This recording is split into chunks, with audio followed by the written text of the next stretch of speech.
মৌনতা সন্মতি লক্ষণ। যোনে মৌন হৈ থাকে তাৰ মানে সেই সন্মতি জনায় যে হয় কথাটো।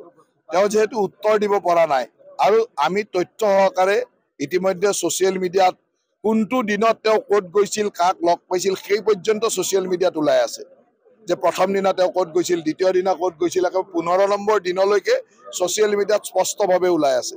গতিকে তেওঁ অস্বীকাৰ কৰিলে হ'ল যে মই যোৱা নাই, আৰু গৈছে যদি ক'ব লাগে যে মই গৈছিলোঁ, অমুক অমুক লগ পাইছিলোঁ, এই কথাখিনি শুদ্ধ, সিমানেই কথা। তেওঁ ক'ব পৰা নাই মানে বুজিব লাগে। আৰু তেওঁৰ পত্নীয়ে যে পাকিস্তানৰ NGOৰ পৰা দৰমহা লয়, সেইটোতো অস্বীকাৰ কৰক, যদি নলয় অস্বীকাৰ কৰক। তেওঁৰ ল'ৰা ছোৱালী ভাৰতীয় হয় নে নহয় সেইটো তেওঁ অস্বীকাৰ কৰক যে নহয়, মিছা কথা কৈছে। যদি ক'বলৈ সাহস নাই তাৰমানে কথাখিনি শুদ্ধ, আৰু শুদ্ধ হ'লে বুজি ল'ব যে গৌৰৱ গগৈ কি কানেকশ্যনত আছে, কি লিংকত আছে, সেইটো বুজি ল'ব।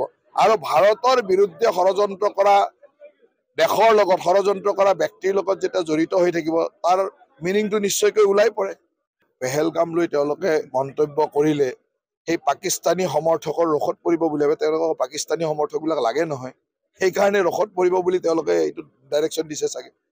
পাকিস্তানৰ প্ৰতি মৰম যে কংগ্ৰেছ দলৰ আছে সেইটো ওলাই পৰিছে, তেওঁলোকৰ সাংসদে দেখুৱাই দিছে, তেওঁলোকৰ বহু নেতাই দেখুৱাই দিছে।